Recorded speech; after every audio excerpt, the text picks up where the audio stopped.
Hello there and welcome back to another episode of the Lazy Girl's Guide to Podcasting with me, Verity. Now, I am going to do something a little bit different this episode. Usually my episodes are 10-15 minutes long. I try and keep them around the 10-minute mark. This particular episode, I have got no idea how long it's going to be. And you might be thinking, well, why not, Verity? It's because I haven't really planned this in my head too much.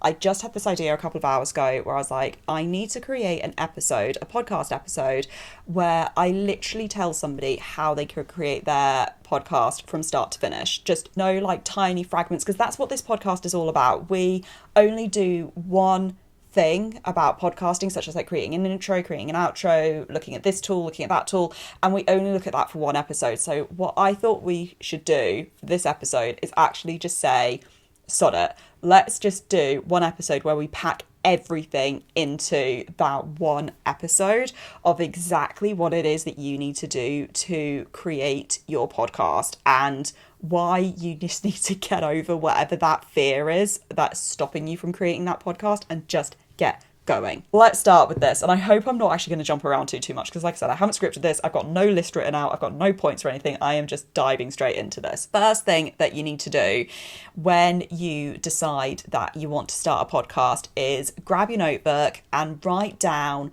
what it is that you want your podcast to be about and really get clear on what it is that you want to podcast. Now, it may be at the beginning that actually you don't know about this. You know, people talk about niching down. You might not know exactly what your niche is. You might not know exactly which audience you want to serve. Equally, you might know exactly who your audience is and exactly what your niche is. So it doesn't really matter either way, but you need to write down or get really clear in your mind just what your podcast is going to be about and who roughly or specifically your target audience is. Now, I say roughly because I know a lot of podcasters, myself included, who have started out just creating the content, and then as they find their feet, then they have got more specific and clearer about who their audience is. But sometimes you just need to get a few episodes under your belt. You need to get used to things from the podcasting tech side of things before you can kind of concentrate on exactly who your audience is. And the whole thing about podcasting is it's a learning process at the end of the day. Very few podcasts have started and have automatically just been amazing, because so many indie podcasters, we've all got to start somewhere. So that would be my first number one tip, is my number one stage rather, is get clear on what your podcast is going to be about and who it is that your audience is. The next thing I would do is get another piece of paper and write down at least 20 episode ideas. Now, the reason I say that is because statistically speaking anyway, around 90% of podcasters will not get past episode 3.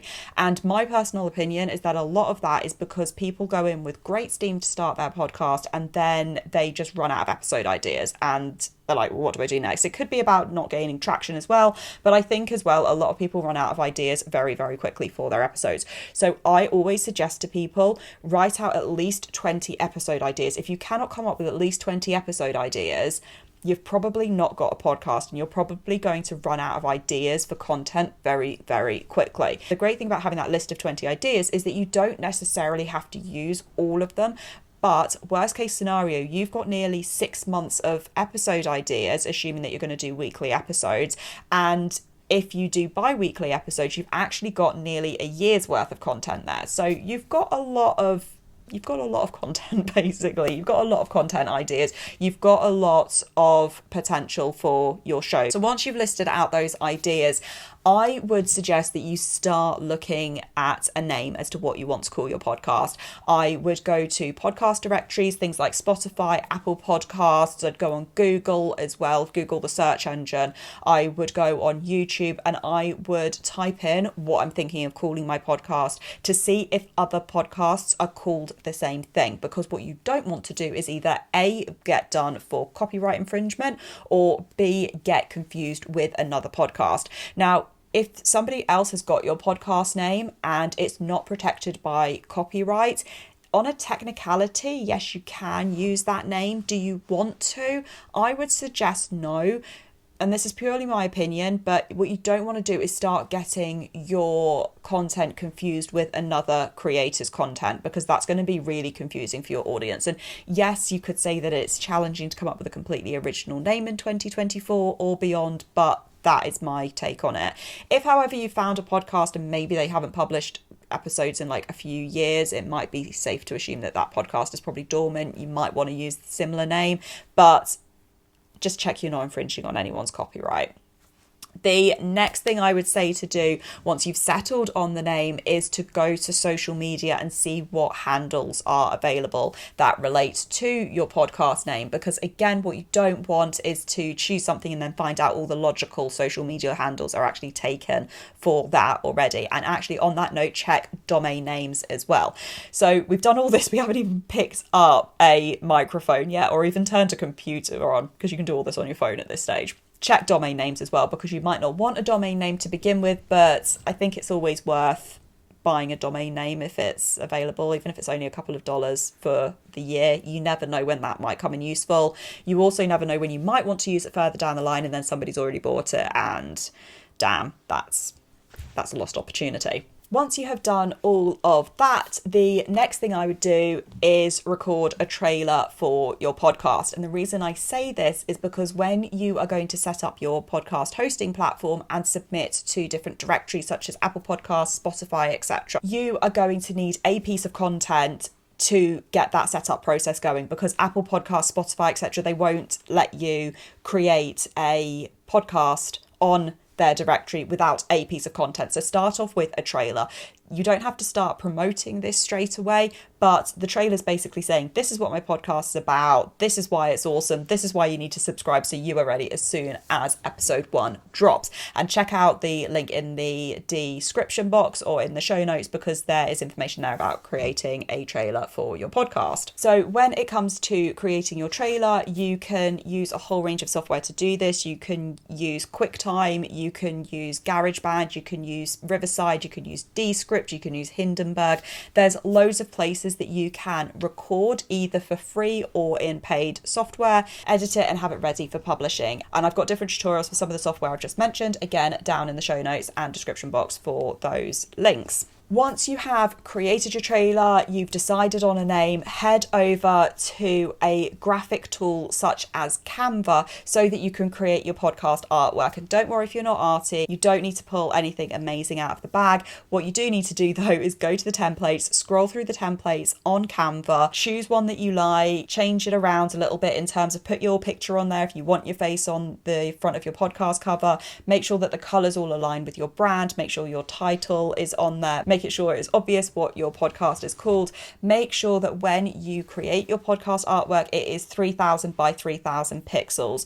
Platforms such as Apple Podcasts will not take your artwork if it is not 3000 by 3000 pixels. So make sure that your podcast artwork fits that specification before you download it. What you're now going to do is choose a podcast hosting platform. Your podcast hosting platform is where all of the information gets stored about your podcast. The name of it, your podcast artwork, your episodes are going to be uploaded there. It's going to give you links to listen to your podcast. You're going to have literally all your information. It's going to give you an RSS feed as well. And it is the RSS feed which is going to push the information out from your podcast hosting platform to the different podcast directories where your audience are going to listen to your podcast. So there are a whole ton of podcast hosting platforms out there, and depending on what you're looking for example, if you want it for free, if you want to pay, if you've got the budget to pay, different features, if you need a website, if you're going to build your own website, if you want to embed YouTube videos within your podcast data, just whatever you want,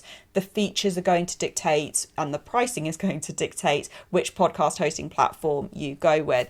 There are two which I tend to recommend the most, and those are Captivate FM and Buzzsprout. I started out on Buzzsprout. I was with Buzzsprout for probably the best part of a year before switching over to, and then I actually tried out a few different ones, and I have been with Captivate FM for quite some time now. Absolutely love them. I have not come across a podcast hosting platform with more features than Captivate, and their customer service is also absolutely amazing. So if you wanted to try Captivate FM out, who I 100% completely recommend, then check out the link in the show notes or the episode description for a free 7-day trial of Captivate. When you have got your podcast hosting platform all sorted, i.e. with Captivate FM, and then any good podcast hosting platform will walk you through the steps that you need to do to set up your podcast. So you're going to enter the name that you've decided, you're going to write out a podcast description as well, and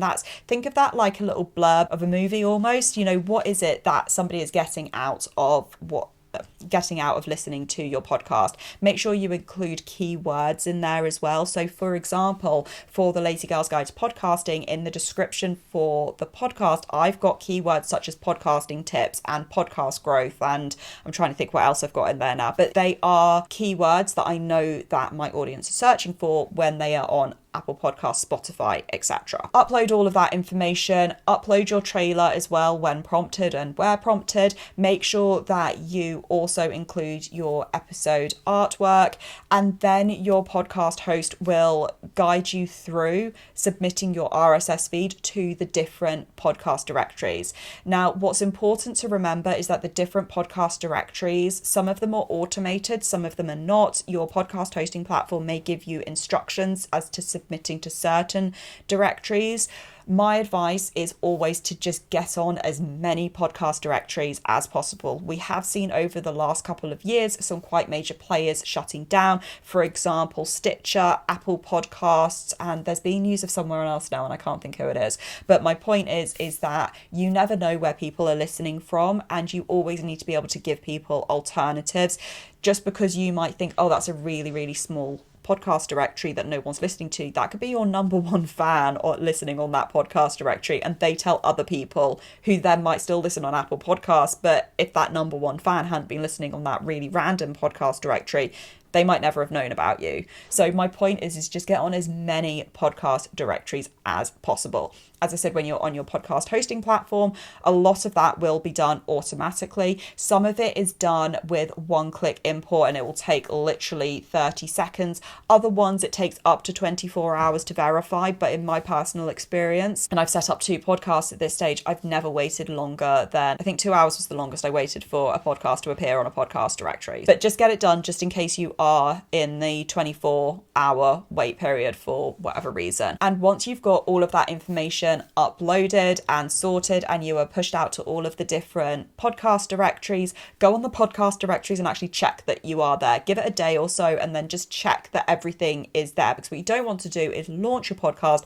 tell people to go and search you, and for whatever reason there's some kind of glitch in the system, or I don't know, something's happened and you have not appeared there. So just go and check. What I would recommend you now doing is going and recording your first 3 episodes and releasing all 3 of those episodes on your launch day. Now, the reason I say that is because people want content to listen to and to watch and to view. If you're just giving them the 1 episode, they might be like, oh yeah, that was nice, not subscribe, or like, oh yeah, that was nice, but then they kind of forget about it. By giving them multiple episodes, you're really pulling people into your world. People are wanting the next episode after this. You're giving people more of a reason to subscribe because they're realizing you're not a one-hit wonder. They're realizing that actually there is more to come, than they like your style, they like your content.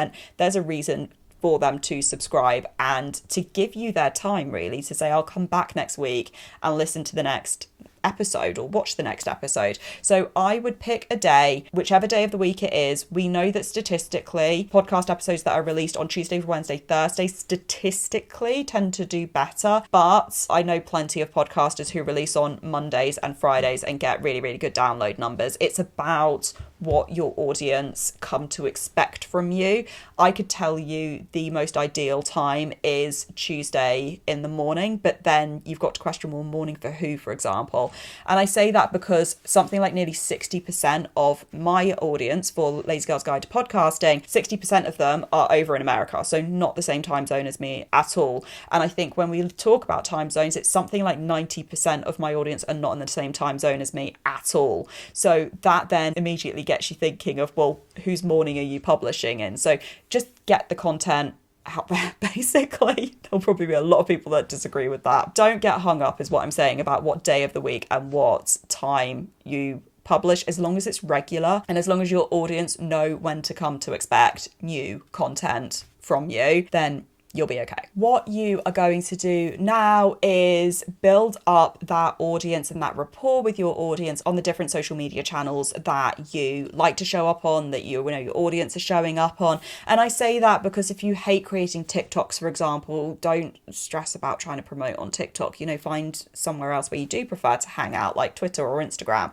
Equally, if you don't like Twitter, don't go there. It's going to show in your content, basically, if you don't like showing up to whichever platform you're promoting on. So just show up on and promote on whichever platform you're comfortable with. And on that note as well, don't get bogged down with trying to be like some of the big podcasters which are on every single social media channel. What you need to remember is that some of the biggest podcasts globally have got whole teams dedicated to just social media. I read recently that, and I don't know if this is true, it's just something I read on the internet, that Stephen Bartlett's Diary of a CEO employs somebody to just work on the thumbnails for the YouTube videos. I don't know if that's true, could just be a rumor, but my point is people with these huge podcasts have got social media teams and specialists. So if you are like me and you are a mum and you also work, you can't be expected to put out the same social media content. If you're doing that yourself and your podcast is the side hobby or a side hustle of what you're doing, you can't be expected to put out the same social media content on all of these different channels as some of the other podcasters who are hiring professional social media teams. So don't beat yourself up about it. Do create some solid content that promotes your podcast, get people to start subscribing before those 3 episodes drop. And once you have set your launch date and you've got those 3 episodes, then make sure that you're still continuing with the buzz. I've got the episode 4 coming out and then next week it's episode 5, and keep that momentum going. You see a lot of people give up by episode 8 because they don't see this amazing growth which they've suddenly decided is going to happen in their minds. What you need to remember is that podcasting numbers are very, very different to YouTube numbers. Podcast directories are not search engines in the way that YouTube is, for example. When I wanted to buy my new iPhone, I went to YouTube to type in iPhone 14 Pro reviews. I didn't go to Apple Podcasts to do that. So you're not going to see the same numbers for downloads as you necessarily do for YouTube views. And on that point, according to Buzzsprout, if your episodes get 32 downloads in the first 7 days of release, then you can count yourself as a top 50% podcast. This is what I mean. If you had a YouTube video with only 32 views, nobody would be saying that to you. So the point is, the numbers are very different for podcasting and for YouTube. I would say that that is probably my nutshell deep dive onto how to start your podcast. I say from beginning to finish, it's really from beginning to continuum, because I'm not expecting you to give up after those first few episodes and to keep going. I would love to know, have you thought that I've missed anything out? Is there anything that you think I should have included? I know that I only talked about from the point of view of solo episodes, didn't talk about guest episodes and how to get people onto your podcast if you want guests. Is that something you would like in a future episode or a future video? Do let me know in the comments if you're on YouTube, or contact me at VeritySongCon on Twitter if you are listening to the audio podcast of this. If you've got somebody in your life who is thinking about starting a podcast, you would like to start a podcast with, or you just think they'd be an amazing podcast host, I would love it if you could share this episode with them, because you never know, it might just give them the encouragement they needed to just get going with their podcast. Otherwise, I'm Verity. This is the Lazy Girl's Guide to Podcasting. Thank you so much for spending another episode with me, and I will see you next time.